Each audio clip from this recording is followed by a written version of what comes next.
Hello বন্ধুরা, কেমন আছো সবাই? আজ আমি তোমাদের কাছে এক্সপ্লেন করব এমন একটি মুভি যেখানে তোমরা দেখবে একজন স্বামী টাকার অভাবে পড়ে তার সুন্দরী স্ত্রীকে ডাকাতদের হাতে তুলে দেয়, আর এরপর সেই ডাকাতরা সারা রাত ধরে মেয়েটির গুহায় তেল মালিশ করে। আর সেখানে মেয়েটির স্বামীও উপস্থিত ছিল, আর সে ডাকাতদের কোনো রকম বাধা দেয় না, যার ফলে মেয়েটি এত পিনিক সহ্য করতে না পেরে মরে যায়, আর মরে ভূত হয়ে যায়। তো এরপরে কি হয় তা জানতে হলে তোমাদেরকে পুরো ভিডিওটা দেখতে হবে। তো চলো আর বেশি বকবক না করে গল্পটি শুরু করা যাক। মুভির শুরুতে আমরা মেয়নি নামের একটি সুন্দরী মেয়েকে দেখতে পাই, যে নিজের স্বামীর সাথে বসে সকালের নাস্তা করছিল। তার স্বামীর নাম ছিল রয়। এরপর সিন শিফট হয়, আমরা দেখতে পাই একটি ছেলেকে। ছেলেটির নাম ছিল গদা। গদা বাস থেকে নেমে একটি দোকানে আসে। গদা দোকানদারকে একটি অ্যাড্রেস জিজ্ঞাসা করে, আসলে সে এই অ্যাড্রেসের বাড়িতে থাকতে এসেছে। তো এরপর ছেলেটি ঠিকানা অনুযায়ী সেই বাড়িতে চলে আসে। গদা ছিল একজন চিত্রশিল্পী, যে রং পেন্সিল দিয়ে কাগজ নষ্ট করত।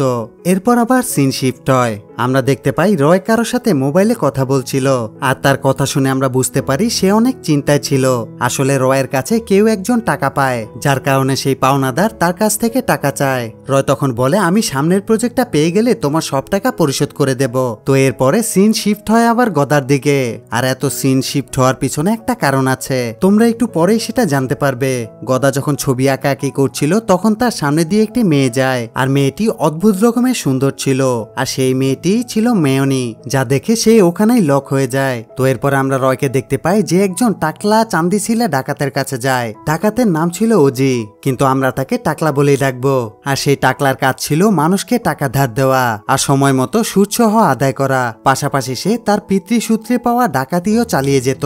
এর ফলে আমরা বুঝতে পারি ডাকাতেরও সুদ খায়। তো যাই হোক, অনেক আগে রয় টাকলার কাছ থেকে অনেক টাকা ধার নিয়েছিল। তখন টাকলা তাকে বলে, তুমি আমার টাকা কবে ফেরত দেবে? তখন রয় বলে, আমি তোমার টাকা খুব শীঘ্রই ফেরত দিয়ে দেব, কিন্তু তোমাকে আমার আরো কিছু টাকা ধার দিতে হবে, কারণ আমি যদি সামনের প্রজেক্টটা পেয়ে যাই তাহলে তোমাকে ডাবল সুদে টাকা ফেরত দিতে পারবো। আর ডাবল সুদের কথা শুনে টাকলা তার চান্দিতে তেল মেরে টাকা ধার দিতে রাজি হয়ে যায়। অন্যদিকে আমরা মেয়নিকে দেখতে পাই, সে তার বাবার কবরের সামনে কান্নাকাটি করে জামা কাপড় ভিজাচ্ছে। মেয়নি যখন বাসায় ফিরছিল তখন তার পেছন পেছন গদা চলে আসে, আর লুকিয়ে লুকিয়ে মেয়নির ছবি আঁকতে শুরু করে। মেয়নি তখন তাকে দেখে ফেলে। সে তখন গদাকে বলে, তুমি কোন সাহসে আমার ছবি আঁকছো, তাও আবার আমার পারমিশন না নিয়ে? তখন গদা বলে, আমাকে ক্ষমা করবেন, আসলে আমি একজন চিত্রশিল্পী, আর হাত চুলকানোর কারণে আমাকে প্রচুর আঁকাআঁকি করতে হয়, কিন্তু আমি এখন কি আঁকবো তা আমি ভেবে পাচ্ছি না, তাই আপনাকে দেখে আপনার ছবি আঁকতে শুরু করলাম। তখন মেয়নি বলে, তোমার হাত যেহেতু চুলকাচ্ছে, তুমি কি পারবে আমার আর আমার বাবার একটি ছবি এঁকে দিতে? গদা বলে, হ্যাঁ পারবো। মেয়নি বলে, আমি আমার স্বামী থেকে পারমিশন নিয়ে এসে তোমাকে জানাবো। আর যা শুনে গদার তখন গাঁজা খেতে ইচ্ছে করে, মানে তার অনেক মন খারাপ হয়, কারণ সে মনে করেছিল মেয়নির এখনো বিয়ে হয়নি। তো যাই হোক, সেদিন রাতে রয় যখন বাসায় আসে তখন মেয়নি রয়কে বলে, আমি আমার বাবার একটি ছবি আঁকাতে চাই। রয় মেয়নিকে বলে, তোমার কি মাথা খারাপ হয়েছে? এখন আমার হাত খালি, আমার পকেটে একটাও টাকা নেই। যা শুনে মেয়নি বলে, আরে এই ছবি আঁকতে কোনো টাকা লাগবে না। আর টাকা লাগবে না শুনে রয়ও রাজি হয়ে যায়। এরপর আমরা মেয়নিকে গদার ঘরে দেখতে পাই। মেয়নি তার বাবার একটি ছেঁড়া ছবি গদাকে দেয়, আর বলে, এখন আমাদের দুজনের ছবি এঁকে দাও। তো এরপরে আমরা দেখতে পাই আঁকাআঁকি তো দূরের কথা, তারা দুজন গুলিস্তানে ঘুরতে গেছে আর গল্প গুজব করে সময় কাটাচ্ছে। তো তারা যা করে করুক, আমরা ততক্ষণে একটা প্রমোশন করে ফেলি। 1xBet সবচেয়ে বিশ্বস্ত বুকমেকার, যেখানে পিএসজি এবং সিরিয়া এই অ্যাপের স্পন্সর, যেখানে আপনি cricket, football, tennis live match দেখতে পারবেন এবং তাদের স্কোর ভবিষ্যৎবাণী করে সহজেই অর্থ উপার্জন করতে পারবেন। 17 নভেম্বর থেকে শুরু হতে যাচ্ছে আন্তর্জাতিক মাস্টার লিগ। ক্রিকেট প্রেমীদের কাছে আপনার প্রিয় দলকে সমর্থন করার এটাই দুর্দান্ত সুযোগ। এই অ্যাপে আপনি ম্যাচের সমস্ত লাইভ ফলাফল দেখতে পারবেন, যেমন কোন দল জিতবে, কোন দল কত রান করবে এবং কে সর্বোচ্চ স্কোর পাবে। সেই সাথে BMW গাড়ি, আইফোন, ল্যাপটপ এবং আরো অনেক নগদ পুরস্কার জিতে নেওয়ার সুযোগ রয়েছে। আপনি বিকাশ, নগদ, ব্যাংক, ক্রিপ্টো, পেপাল এবং অন্যান্য সহজ পদ্ধতির মাধ্যমে সহজেই আপনার জেতা টাকা তুলে নিতে পারবেন। এখানে আপনি 24/7 ডেজ গ্রাহক সেবা পাবেন। তাই ভিডিও শেষে পিন কমেন্টে লিংক ব্যবহার করে রেজিস্ট্রেশন করুন। রেজিস্ট্রেশনের সময় আমাদের প্রোমো কোড BDPROM1 ব্যবহার করে প্রথমবার ডিপোজিটে 30,000 টাকা পর্যন্ত বোনাস পান। তো এরপর একদিন রয় যখন মেয়নিকে কল করে তখন বাসার কাজের লোক কল রিসিভ করে আর বলে মেয়নি ছবি আঁকানোর জন্য বাইরে গেছে। আর কাজের লোকের কথা শুনে রয়ের মাথা গরম হয়ে যায়। রয়ের মাথায় তখন শয়তান ভর করে। সে ভাবতে থাকে হয়তো সেই চিত্রশিল্পীর সাথে মেয়নের কিছু চলছে। রয় তখন তাড়াতাড়ি করে বাড়িতে ফিরে আসে আর তখনই টাকলার লোকজন এসে রয়কে ধরে ফেলে এবং তাদের আস্তানায় নিয়ে যায় এবং তাকে সেখানে নিয়ে অনেক ধোলাই করে। সেই টাক্কুটা তখন তার কাছ থেকে টাকা চায়। রয় বলে প্রজেক্টটা হয়তো আমরা পেয়ে গেছি, আমাকে একটা কল করতে দাও। তো এরপর রয় তার বন্ধুকে কল দেয় আর জিজ্ঞাসা করে এই প্রজেক্টটা তারা পেয়েছে কিনা। তখন রয়ের বন্ধু বলে এই প্রজেক্টটা আমরা পাইনি। আর এই কথাগুলো টাকলাও শুনছিল। তখন তার মাথায় আগুন লেগে যায়, যার ফলে টাকলা রেগে রয়ের আঙ্গুল কাটতে যায়। আর তখনই রয় বলে আমি আমার বাড়িটি বিক্রি করে তোমার টাকা শোধ করে দেব, কিন্তু বাড়িটা ছিল মেয়নির নামে। তাই রয় টাকলার সাথে ষড়যন্ত্র করা শুরু করে। তো এরপরে সিনে আমরা দেখতে পাই মেয়নি তার আর তার বাবার ছবিটি দেয়ালে টাঙাচ্ছে। মেয়নি যখন টেবিলের সামনে যায় তখন সে দেখতে পায় তাদের বিড়ালের মাথাটি কেউ কেটে প্লেটে সাজিয়ে রেখেছে, যা দেখে মেয়নি অনেক ভয় পেয়ে যায়। রয় আসার সাথে সাথেই সে রয়কে সবকিছু খুলে বলে। রয় তখন বুঝতে পারে এই কাজটা টাকলার লোকেরা করেছে মেয়নিকে ভয় দেখানোর জন্য, যাতে মেয়নি তার বাড়িটি বিক্রি করে দেয়। আর তখন রয় সুযোগ বুঝে মেয়নিকে বলে এই বাড়িটি আমাদের বিক্রি করতে হবে। আর তখন মেয়নি বলে কোনোভাবেই সম্ভব না, কারণ এই বাড়িটা আমার বাবার শেষ স্মৃতি, এটা আমি বিক্রি করতে পারবো না। যা শুনে রয়ের মাথায় আগুন লেগে যায়। রয় তখন তলের খবর বের করা শুরু করে, মানে সেই চিত্রশিল্পীকে নিয়ে কথা বলতে শুরু করে। সে বলে চিত্রশিল্পীর সাথে তোমার কিছু একটা চলছে, তাই তুমি এই বাড়িটি বিক্রি করতে চাইছো না। তখন মেয়নি তার মুখ থেকে এসব কথা শুনে অনেক কষ্ট পায়। তো এরপর টাকলা রয়কে কল দেয়। রয় টাকলাকে বলে মেয়নি রাজি হচ্ছে না বাড়িটি বিক্রি করার জন্য। তখন টাকলা রয়কে বলে মেয়নি যদি মারা যায় তখন তুমি বাড়ির মালিক হয়ে যাবে আর বাড়িটি তুমি বিক্রি করতে পারবে। যা শুনে রয়ের লোভ বেড়ে যায়। সে বলে টাকাই সব, বউ তো যাবে আসবে। আর সে টাকলার কাছে সাহায্য চায়। তো এরপর তারা একটা প্ল্যান করে মেয়নিকে মারার জন্য। তারা মেয়নিকে মেরে দোষটা দেবে গদার উপর, যাতে তাদের কেউ সন্দেহ না করে। যেই কথা সেই কাজ। টাকলা তার বাহিনী পাঠায় মেয়নি আর গদাকে তুলে নেওয়ার জন্য।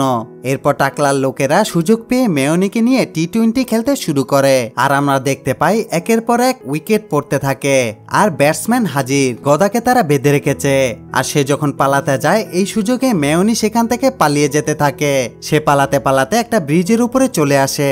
এরপর সে সাহায্যের জন্য একটা গাড়িকে হাত দেখায়, কিন্তু সে জানতো না গাড়িটা ছিল টাকলার। গাড়ি থেকে টাকলার তার লোকেরা বের হয়ে আসে এবং মেয়নিকে ধরে কসলাতে থাকে। তখন সেই ব্রিজের উপর গদা চলে আসে। টাকলার একজন লোক তাকে ছুরি দিয়ে আঘাত করে আর মেয়নিকে ব্রিজ থেকে ফেলে দেয়। আর এসব কিছু গদা আহত অবস্থায় দেখতে থাকে, কিন্তু সে কিছু করতে পারে না।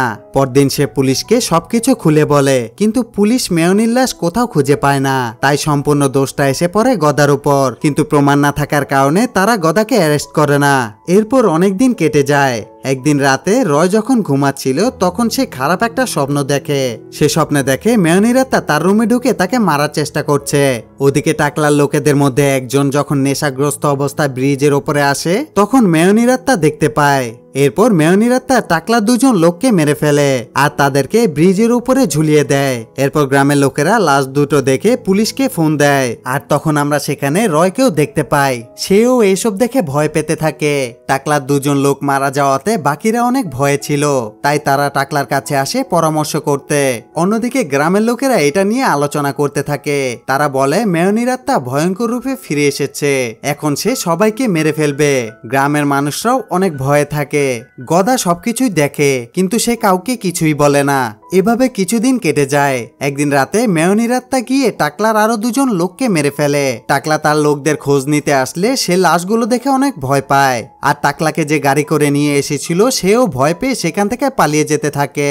আর তখনই মেয়নির আত্মা তাকেও মেরে ফেলে। টাকলা তখন ভয়ে গদার বাসায় চলে আসে, কারণ সে মনে করে গদার বাসায় থাকলে মেয়নি তাকে মারবে না। সে গদাকে সবকিছু খুলে বলে। সে বলে আমি আর রয় মেয়নিকে মেরে তোমাকে ফাঁসাতে চেয়েছিলাম, আর আমরা প্ল্যান করেই মেয়নিকে মেরে ফেলেছি, কারণ মেয়নি তার বাড়িটি বিক্রি করবে না, যার কারণে তার স্বামী এই প্ল্যান করেছিল। টাকলার কথা শুনে গদার মাথায় আগুন লেগে যায়। গদা তার ঘরের মধ্যে টাকলাকে আটকে রেখে রয়ের রয়ের বাসায় চলে যায় আর সেখানে গিয়ে রয়ের সাথে অনেক হাতাহাতি করে আর তাকে সত্যিটা স্বীকার করতে বলে, কিন্তু রয় কোনোভাবেই সত্যিটা স্বীকার করে না, কারণ রয় চায় না পুলিশরা তাকে ধরুক। তখন রয় ভয়ে অনেক চিৎকার করতে থাকলে আশেপাশের গ্রামের মানুষরা চলে আসে আর তারা গদাকে ধরে নিয়ে যায়। তখন গদা গ্রামের মানুষদের সত্যিটা জানানোর জন্য তার বাসায় নিয়ে যায়। সে দরজার সামনে আসলে দেখে দরজাটা খোলা, কিন্তু সে তো পেছন থেকে দরজা আটকে গিয়েছিল। গদার তখন সন্দেহ হয়। সে ঘরের ভিতরে গেলে দেখতে পায় টাকলাকে কেউ মেরে ফেলেছে, আর যা দেখে গ্রামের লোকজনরাও অনেক ভয় পায়। কিন্তু গদা ভাবতে থাকে অন্য কথা, তার কাছে বিষয়টা খটকা লাগে। আসলে গদা এসব আত্মাফাত্তা বিশ্বাস করে না, তাই সে পরের দিন ইনভেস্টিগেশন করতে বের হয়। সে ওই ব্রিজের কাছে চলে আসে। গদা সেই ব্রিজের আশেপাশে একটা বাড়ি দেখতে পায়, যেখানে একটা পুতুলের উপর অনেক আঘাতের চিহ্ন দেখতে পায়। তো এরপর রয় একজন তান্ত্রিককে ব্রিজের উপরে নিয়ে আসে। তান্ত্রিক যখন মন্ত্র পড়তে থাকে তখন সে বলে মেয়নির আত্মা অনেক শক্তিশালী। তান্ত্রিক তখন সেখান থেকে পালিয়ে যায়, আর তখনই মেয়নির আত্মা তান্ত্রিকের এক সাথীকে মেরে ফেলে, যা দেখে রয় তখন ভীষণ ভয় পেতে থাকে। তখন সেখানে গদা চলে আসে। সে মেয়নিকে তার ইনভেস্টিগেশনের কথা বলে, আর আমরা বুঝতে পারি সেদিন মেয়নি মরেনি, সে বেঁচে ছিল। আর তার সাথে যারা এমনটা করেছে তাদের উপর প্রতিশোধ নেয়ার জন্য সে এই নাটকটা করেছিল, সে নিজেকে তৈরি করছিল। আর তখন রয় মেয়নির কাছে ক্ষমা চায়। সে অনেক কান্না করতে থাকে, যা দেখে মেয়নির মন গুলে যায়। আর সুযোগ বোঝে রয় মেয়নিকে জড়িয়ে ধরে। এসব কথা বলতে বলতে কেউ একজন গদার পেছন থেকে এসে গদাকে মারতে শুরু করে। মেয়নি ছুটে গদার কাছে যায়, আর তখনই রয় একটা ছুরি মেয়নির পেটে ঢুকিয়ে দেয় আর বলে তুমি বেঁচে থাকলে বাড়িটা আমি কোনোভাবে বিক্রি করতে পারবো না। আর তখনই গদা একটি পাথর দিয়ে রয়ের মাথায় আঘাত করে, আর রয় সেখানেই মারা যায়। আর এরপর গদা মেয়নির লাশ নিয়ে নদীতে ভাসিয়ে দেয়। পুলিশ আসার পর গদাকে গ্রেফতার করে নেয়। সে সব দোষ নিজের কাঁধে নিয়ে নেয় আর তার জেল হয়ে যায়। আর এখানেই এই মুভিটি শেষ হয়ে যায়।